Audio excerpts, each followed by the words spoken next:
જે લોકોને જીએસઆરટીસીમાં કંડક્ટર બનવાની ઈચ્છા હોય તો શું જોઈએ? ડોક્યુમેન્ટ, ફર્સ્ટ એડ જોઈએ અને કંડક્ટરનું લાયસન્સ તથા બેજ જોઈએ.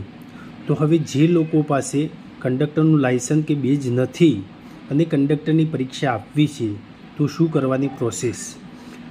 સૌપ્રથમ ફર્સ્ટ એડ કઢાવવું પડશે. તો ફર્સ્ટ એડ કઢાવવા માટે તમારા નજીકની રેડ ક્રોસ સોસાયટી અથવા જોન્સ એમ્બ્યુલન્સ નામની સંસ્થામાંથી 8 દિવસની તાલીમ લઈ અને તમારે ફર્સ્ટ એડ કઢાવવું પડશે. ફર્સ્ટ એડ કઢાવવા માટેના ડોક્યુમેન્ટ LC, આધાર કાર્ડ, 12માની માર્કશીટ અને 2 ફોટા. આ વસ્તુ આપશો એટલે તમારે 8 દિવસની તાલીમ લેવી પડશે અને તમને ત્યાંથી પ્રોવિઝનલ ફર્સ્ટ એડ મળી જશે. ત્યાર પછી તમે RTO લાયસન્સ કંડક્ટર માટે પ્રોસેસ કરવી પડશે. જે પ્રોવિઝનલ ફર્સ્ટ એડ છે, ફી ભર્યાની પાવતી છે, આધાર કાર્ડ, LC, સોગંદનામું, મેડિકલ સર્ટી અને પોલીસ સ્ટેશનનો દાખલો.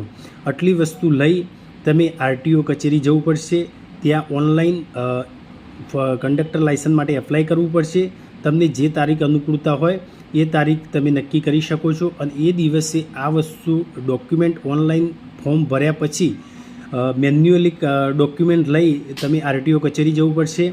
ત્યાંથી તમને લાયસન્સ કંડક્ટરનું મળી જશે અને જે લાયસન્સ કંડક્ટરનું મળશે એના ઉપરથી તમે કંડક્ટરનું ફોર્મ ભરી શકશો.